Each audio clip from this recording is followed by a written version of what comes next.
प्रसादा पानी छक के चाह पानी पी के आपको अपने वहीकलों च बह जाओ। रेली काफले नूं तो बेनती है भरावो आराम नाल आपको अपने साधनों च बैठ के अख बसां खड़ियां ने ड्राइवरां नूं बेनती है भी हाँ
संगत लंगर पानी छके बिना ना जाओ।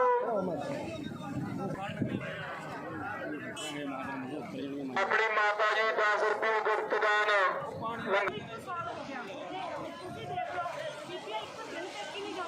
धनौरी की संगत बंदी धनौरी पिंड तो बरते तो बहुत लंबी सेवा चल रही है। धन्यवाद कर रहे गवांढी पिंड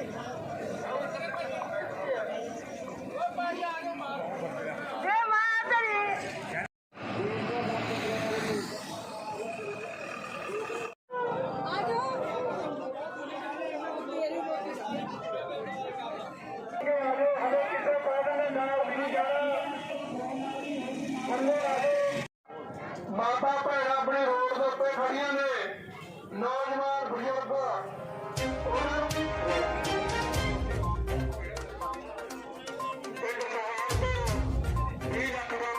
अपने लंगर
ਕੀ ਨਾਮ ਹੈ ਜੀ ਆਪਣਾ?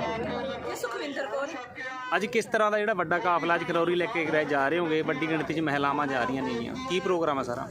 ਸਾਡਾ ਪ੍ਰੋਗਰਾਮ ਆਈ ਹੈ ਵੀ ਜਿਹੜੇ ਖੇਤੀ ਕਾਨੂੰਨ ਮੋਦੀ ਨੇ ਰੱਦ ਕੀਤੇ ਨੇ ਅਸੀਂ ਲਿਖਤੀ ਰੂਪ ਵਿੱਚ ਲੈਣੇ ਨੇ। MSP ਦੀ 50% ਗਰੰਟੀ ਲੈਣੀ ਹੈ ਤੇ ਜਿਹੜੇ ਸਾਡੀਆਂ ਮੰਗਾਂ ਨੇ ਸ਼ਹੀਦਾਂ ਪ੍ਰਤੀ, ਜਿਹੜੇ ਸਾਡੇ 700 ਸ਼ਹੀਦ ਹੋਏ ਨੇ ਉਹਨਾਂ ਦਾ ਹੱਕ ਤੇ ਉਹਨਾਂ ਵਾਸਤੇ ਸਾਨੂੰ ਜਿਹੜੀ ਸ਼ਹੀਦਾਂ ਦੀ ਯਾਦਗਾਰ ਬਣਾਉਣ ਵਾਸਤੇ ਸਾਨੂੰ ਸਿੰਘੂ ਬਾਰਡਰ ਤੇ ਸਾਨੂੰ ਜਗ੍ਹਾ ਚਾਹੀਦੀ ਹੈ, ਤਾਂ ਕਿ ਅਸੀਂ ਜਿਹੜੇ ਆ ਘੋਲ ਹੈ ਠੀਕ ਹੈ ਉਹਨਾਂ ਨੂੰ ਅਸੀਂ ਆਪਣੀ ਪੀੜ੍ਹੀਆਂ ਤੱਕ ਇਤਿਹਾਸਿਕ ਰੂਪ ਵਿੱਚ ਉਹਨਾਂ ਨੂੰ ਦੱਸੀਏ ਵੀ ਅਸੀਂ ਇੱਥੇ ਘੋਲ ਲੜੇ ਸੀ। ਤੇ ਹੋਰ ਸਾਡੀਆਂ ਬਹੁਤ ਸਾਰੀਆਂ ਮੰਗਾਂ ਨੇ ਜਿਨ੍ਹਾਂ ਨੂੰ ਅਸੀਂ ਲੈਣ ਵਾਸਤੇ ਦਿੱਲੀ ਦੇ ਬਾਰਡਰਾਂ ਤੇ ਦੂਰੀ ਵਾਰ ਇਕੱਠ ਲੈ ਕੇ ਜਾ ਰਹੇ ਹਾਂ। ਕਿਵੇਂ ਦੇਖਦੇ ਹੋ ਕਿ 700 ਕਿਸਾਨ ਸ਼ਹੀਦ ਹੋ ਚੁੱਕੇ ਨੇ ਹੁਣ, ਤੇ ਔਰਤਾਂ ਵੀ ਸ਼ਹੀਦ ਹੋਈਆਂ ਨੇ, 1 ਸਾਲ ਦਾ ਸਮਾਂ ਹੋ ਚੁੱਕਿਆ ਹੈਗਾ ਤੇ ਕਾਨੂੰਨ ਵਾਪਸ ਲੈਣ ਦੀ ਗੱਲ ਕਹੀ ਜਾ ਰਹੀ ਹੈਗੀ, ਤੁਸੀਂ ਕਿਵੇਂ ਦੇਖਦੇ ਹੋ ਜੀ? ਕਾਨੂੰਨ ਰੱਦ ਹੋ ਜਾਂਦੇ ਨੇ ਤਾਂ ਕਿਸਾਨ ਵਾਪਸ ਆਉਣਗੇ ਉੱਥੋਂ? ਨਹੀਂ ਜੀ, ਕਿਸਾਨ ਜਦੋਂ ਤੱਕ ਲਿਖਤੀ ਰੂਪ ਵਿੱਚ ਨਹੀਂ ਮਿਲਦੇ ਸਾਨੂੰ ਹੱਕ, ਜਿਹੜੇ ਸਾਡੀਆਂ ਹੋਰ ਮੰਗਾਂ ਨੇ ਸ਼ਹੀਦਾਂ ਦੇ ਸ਼ਹੀਦ ਹੋਏ ਨੇ ਉਹਨਾਂ ਨੂੰ ਲਿਖਤੀ ਰੂਪ ਵਿੱਚ ਹੱਕ ਜਿਹੜੇ ਅਸੀਂ ਮੰਗ ਰਹੇ ਹਾਂ, ਸਾਡੀ MSP ਦੀ 50% ਗਰੰਟੀ ਤੇ ਉਹਨਾਂ ਦੀ ਯਾਦਗਾਰ ਵਾਸਤੇ ਬਣਾਉਣ ਵਾਸਤੇ ਸ਼ਹੀਦਾਂ ਦੀ ਜਗ੍ਹਾ ਤੇ ਸਾਡੇ ਹੋਰ ਸਾਰੇ ਬਹੁਤ ਸਾਰੇ ਹੱਕ ਨੇ। ਰੋਜ਼ਗਾਰ ਦਾ ਪੱਕਾ ਪ੍ਰਬੰਧ, ਨਵੀਂ ਸਿੱਖਿਆ ਨੀਤੀ ਰੱਦ ਕਰਨਾ ਤੇ ਕਹਿਣ ਦਾ ਭਾਵ ਵੀ ਸਾਨੂੰ ਜਦੋਂ ਤੱਕ ਇਹ ਸਾਰੇ ਲਿਖਤੀ ਰੂਪ ਵਿੱਚ ਨਹੀਂ ਮਿਲਦੇ ਉਸ ਤੋਂ ਬਾਅਦ ਵੀ ਵਾਪਸ ਆਉਣਾ, ਪਹਿਲਾਂ ਨਹੀਂ ਆਉਣਾ ਹੈਗਾ। ਕੀ ਨਾਮ ਹੈ ਬੱਚੇ ਤੁਹਾਡਾ? ਤਾਨੀ। ਅੱਜ ਇੱਥੋਂ ਵੱਡਾ ਇਕੱਠ ਲੈ ਕੇ ਜਾ ਰਹੇ ਹੋਗੇ, ਤੁਸੀਂ ਜਾ ਰਹੇ ਹੋਗੇ, ਕੀ ਕਹਿਣਾ ਚਾਹੋਗੇ? ਅੱਜ ਅਸੀਂ ਇੱਥੋਂ ਆਪਣਾ ਵੱਡਾ ਕਾਫਲਾ ਲੈ ਕੇ ਜਾ ਰਹੇ ਹਾਂ, ਜਿਹੜੀ ਕਿ ਸਾਨੂੰ ਕੱਲ੍ਹ ਨੂੰ 26 ਨਵੰਬਰ ਨੂੰ ਬੈਠਿਆਂ ਨੂੰ, ਦਿੱਲੀ ਬੈਠਿਆਂ ਨੂੰ ਸਾਨੂੰ ਵਰ੍ਹੇਗੰਢ ਹੋ ਜੂਗੀ, ਸਾਨੂੰ 1 ਸਾਲ ਹੋ ਜੂਗਾ। ਜਿਹੜੇ ਸਾਲ ਦੇ ਵਿੱਚ ਸਾਡੇ ਬਹੁਤ ਸਾਰੇ ਨੌਜਵਾਨ, ਬਹੁਤ ਸਾਰੀ ਬੀਬੀਆਂ ਸਾਡੀਆਂ ਸ਼ਹੀਦ ਹੋਈਆਂ ਨੇ, ਸਾਨੂੰ ਇੱਕ ਜਿੱਤ ਵੀ ਪ੍ਰਾਪਤ ਹੋਈ ਹੈ। ਸਾਡੀਆਂ ਹੋਰ ਵੀ ਮੰਗਾਂ ਨੇ, ਅਸੀਂ ਉਹ ਮੰਗਾਂ ਲੈਣ ਅਸੀਂ ਉੱਥੇ ਵੱਡਾ ਇਕੱਠ ਦਿਖਾਉਣਾ ਹੈ ਉੱਥੇ ਦਿੱਲੀ ਜਾ ਕੇ, ਤੇ ਅਸੀਂ ਆਪਣੀ ਮੰਗਾਂ ਲੈ ਕੇ ਫੇਰ ਹੀ ਵਾਪਸ ਮੁੜਾਂਗੇ ਅਸੀਂ। ਤੇ ਜਿਹੜੇ ਸਾਡੇ ਇਹ ਕਾਨੂੰਨ ਜਿਹੜੀ ਸਰਕਾਰ ਨੇ ਕਿਹਾ ਵੀ ਅਸੀਂ ਰੱਦ ਕਰ ਦਾਂਗੇ, ਉਹਦੀ ਲਿਖਤੀ ਰੂਪ ਵਿੱਚ ਗਰੰਟੀ ਲੈ ਕੇ ਅਸੀਂ ਫੇਰ ਵਾਪਸ ਜਾਵਾਂਗੇ। ਤੇ ਜਿਹੜੀ ਸਾਡੀ ਹੋਰ ਮੰਗਾਂ ਨੇ, ਸਾਡੀ ਕਰਜ਼ਾ ਮਾਫੀ ਦਾ, ਇਹ ਸਾਰੀਆਂ ਅਸੀਂ ਲੈ ਕੇ ਫੇਰ ਹੀ ਵਾਪਸ ਮੁੜਾਂਗੇ। ਹਲੇ ਅਸੀਂ ਕੱਲ੍ਹ ਨੂੰ ਅਸੀਂ ਆਪ ਦਾ ਵੱਡਾ ਕਾਫਲਾ ਲੈ ਕੇ ਵੱਡਾ ਇਕੱਠ ਦਿਖਾਵਾਂਗੇ ਕੱਲ੍ਹ। क्या नाम है सर आपका? मेरा नाम सुरेश कोत, कहाँ से हो आप? हरियाणा से। सर क्या कहना चाहते हो कि जैसे पंजाब बीजेपी सरकार ने तीनों खेती वापस लेने का ऐलान किया है, कैसे देख रहे हो आप? देखिए, ये एक तरफा ऐलान है। हम 4 मुद्दों को लेकर के दिल्ली बॉर्डर पर 1 साल से आंदोलनरत हैं। एक हमारा मुद्दा था तीनों कानून वापिस हों, एक हमारा मुद्दा था MSP के ऊपर खरीद की गारंटी कानून बने, एक हमारा मुद्दा था बिजली बिल 2020 जो सरकार लेके आ रही थी, जिसमें किसान को जो सब्सिडी में बिजली मिल रही थी उसको भी वापस ले रहे थे, बिजली को प्राइवेट कर रहे थे, वो नहीं आना चाहिए। एक हमारा मुद्दा था कि NGT के नाम पर, प्रदूषण के नाम पर किसानों के ऊपर भारी जुर्माने करने का, करोड़ों तक जुर्माने किए जा सकते थे या सजा भी की जा सकती थी, वो कानून निरस्त होना चाहिए। हमारी एक वार्ता के दौरान 2 मुद्दों पर सरकार के साथ उन्होंने हमारे को यस की थी। एक मुद्दा बिजली वाला और पराली वाला हमारा वो वापस कर रहे थे, मगर तीनों कानूनों पर MSP पर उन्होंने इनकार कर दिया था। अभी 19 तारीख को गुरुपर्व के दिन प्रधानमंत्री ने एक तरफा घोषणा कर दी कि हम तीनों कानूनों को रिपील कर रहे हैं। हमारी मांग है कि जो पहले आपने बात मानी थी उसके बारे में आपका क्या स्टैंड है, MSP के बारे में आपका क्या स्टैंड है। हमारे जो 750 के करीब किसान शहीद हुए हैं उनको कंपनसेशन की या उनका शहीद स्मारक बनाने की हमारी मांग है, उस पर आपका क्या स्टैंड है। ये सारी की सारी बातें जो पेंडिंग रही है, ये बातें तब तक हल नहीं होंगी, तब तक ये आंदोलन वापस नहीं होगा। इसलिए आज जो हमारी संयुक्त मोर्चा की कॉल है कि 26 तारीख को ज़्यादा से ज़्यादा संख्या बॉर्डरों पर होनी चाहिए हमारी 1 साल की सालगिरह के ऊपर। तो आज हमारे 2 जत्थे चले हुए हैं, एक सरसा से पंजाब के साथियों के साथ मिलकर हरियाणा के किसान चल रहे हैं, एक यहाँ आज हम फिलहाल दाता सिंह वाले बॉर्डर पे हैं। पंजाब का बहुत बड़ा जत्था जोगिंदर सिंह जी उगरा के संगठन से आ रहा है, हरियाणा के बहुत से साथी इसमें शामिल होकर के बॉर्डरों पर जाएंगे। और जब तक हमारे साथ डायलॉग में आकर के, सरकार बातचीत में आकर के इन सभी मुद्दों के ऊपर क्लियर नहीं होती, तब तक ये आंदोलन चलता रहेगा। कमलेश सच्चा खेड़ा।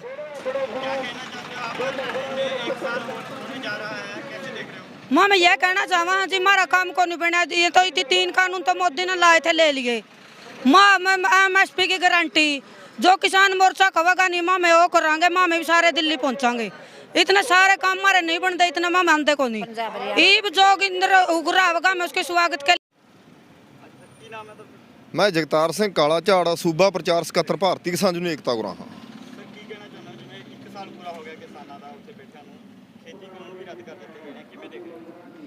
ਦੇਖੋ ਇਹ ਆਮ ਲੋਕਾਂ ਦੀ ਸੰਘਰਸ਼ੀ ਲੋਕਾਂ ਦੀ ਇਤਿਹਾਸਕ ਜਿੱਤ ਹੋਈ ਆ, ਇਹਨੂੰ ਅਸੀਂ ਅੰਸ਼ਕ ਜਿੱਤ ਮੰਨਦੇ ਆ। ਅਸਲ ਜਿੱਤ ਤਾਂ ਜਦੋਂ ਅਸੀਂ ਲਿਖਤੀ ਰੂਪ ਦੇ ਵਿੱਚ ਲੈ ਕੇ ਆਵਾਂਗੇ ਉਸ ਦਿਨ ਜਸ਼ਨ ਵੀ ਮਨਾਵਾਂਗੇ ਤੇ ਉਸ ਦਿਨ ਬਾਜੇ ਗਾਜਿਆਂ ਦੇ ਨਾਲ ਦਿੱਲੀ ਤੋਂ ਵਾਪਸ ਆਉਣਗੇ। ਅੱਜ ਸਾਡੀ ਜਿਹੜਾ 1 ਸਾਲ ਹੋ ਗਿਆ, ਜਾਣੀ ਅੱਜ 25 ਤਰੀਕ ਆ, ਕੱਲ ਨੂੰ ਬਹੁਤ ਵੱਡਾ ਇਕੱਠ ਆ, ਜਿਹੜਾ ਇਤਿਹਾਸਕ ਇਕੱਠ ਆ, ਇਹ ਇਕੱਠ ਨੇ ਵੀ ਇਤਿਹਾਸਕ ਹੋਣਾ ਜਿਹੜਾ ਕੱਲ ਨੂੰ ਅਸੀਂ ਕਰਨ ਜਾ ਰਹੇ ਹਾਂ।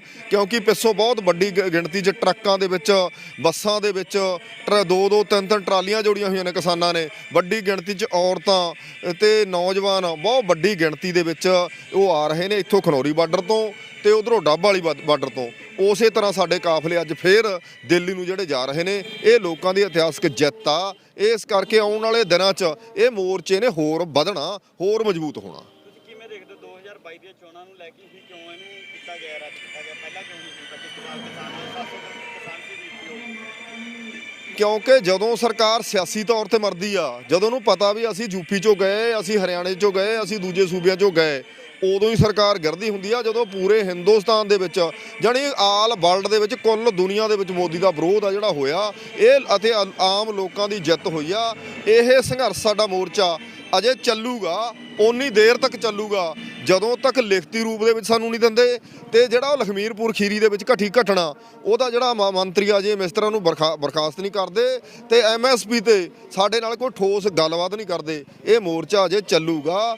ਅਸੀਂ ਜਿੱਤ ਕੇ ਜਿਹੜਾ ਦਿੱਲੀ ਤੋਂ ਜਸ਼ਨ ਮਨਾਉਂਦੇ ਹੋਏ ਵਾਪਸ ਮੁੜਾਂਗੇ। ਸਾਹਿਬ ਕਹਿ ਰਹੇ ਸੀ ਮੈਂ ਪਾਰਟੀ ਚੱਲੀ ਤਾਂ ਜਿਹੜੇ ਚੋਣ ਰੱਦ ਹੋਏ ਨੇ, ਹੁਣ ਵੀ ਉਹ ਕਹਿੰਦੇ ਭਾਜਪਾ ਦੇ ਹੱਕ ਦੇ ਵਿੱਚ ਸੰਘਰਸ਼ ਉਹ ਕਰਨਗੇ, ਪ੍ਰਚਾਰ ਕਰਨਗੇ। ਦੇਖੋ ਕੈਪਟਨ ਸਾਹਿਬ ਦਾ ਚੰਗੀ ਤਰ੍ਹਾਂ ਲੋਕਾਂ ਨੂੰ ਪਤਾ ਕਿ ਕਿਵੇਂ ਇੱਥੇ ਪੰਜਾਬ ਦੇ ਵਿੱਚ ਉਹ ਝੂਠ ਬੋਲ ਕੇ ਆਇਆ ਤੇ ਉਹਦਾ ਹੁਣ ਕੌਣ ਪੁੱਛਦਾ ਕੈਪਟਨ ਸਾਹਿਬ ਨੂੰ ਉੱਥੇ। ਇਸ ਕਰਕੇ ਤਾਂ ਕਾਰਪੋਰੇਟ ਘਰਾਣੇ ਨੇ, ਕਮੰਤਰੀ ਮੁੰਦਰਾ ਕੋਸ ਆ, ਉਹ 1 ਤਰੀਕ ਨੂੰ ਮੋਦੀ ਮੀਟਿੰਗ ਕਰਨ ਜਾ ਰਿਹਾ ਉਹਨਾਂ ਨਾਲ, ਉਹ ਵੀ ਇਹਦੇ ਛੱਤਰ ਮਾਰਨਗੇ ਇਹ ਕੀ ਕੀਤਾ। ਅਸਲ ਦੇ ਵਿੱਚ ਮੋਦੀ ਦੇ ਵੱਸ ਦੀ ਰੋਗ ਨਹੀਂ, ਵਰਲਡ ਬੈਂਕ ਇਹਨਾਂ ਦੇ ਪਿੱਛੇ ਖੜੀ ਆ। ਉਹ ਅਡਾਨੀ ਅਵਾਨੀ ਨੇ ਜਿਹੜੇ, ਉਹ ਲੋਕਾਂ ਦੇ ਮਤਲਬ ਉਹਨਾਂ ਨੂੰ ਮੂੰਹ ਦੇ ਮੂੰਹ ਸੱਟਿਆ।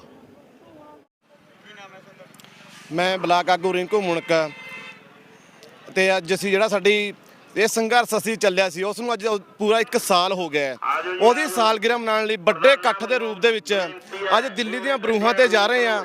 ਭਾਰਤੀ ਕਿਸਾਨ ਯੂਨੀਅਨ ਏਕਤਾ ਗੁਰਾਹਾਂ ਵੱਲੋਂ ਮਾਵਾਂ ਭੈਣਾਂ ਦਾ ਤੇ ਕਿਸਾਨ ਮਜ਼ਦੂਰਾਂ ਦਾ 1 ਲੱਖ ਤੋਂ ਉੱਪਰ ਦਾ ਇਕੱਠ ਅੱਜ ਕੀਤਾ ਜਾਊਗਾ ਅਤੇ ਮੋਦੀ ਸਰਕਾਰ ਨੇ ਜਿਹੜੇ ਇਹ ਕਾਨੂੰਨ ਹੁਣ ਵਾਪਸ ਲਏ ਨੇ, ਇਹ ਜਿਹੜਾ ਸਾਡਾ ਇਕੱਠ ਹੈ ਇਹ ਲਗਾਤਾਰ ਉੱਥੇ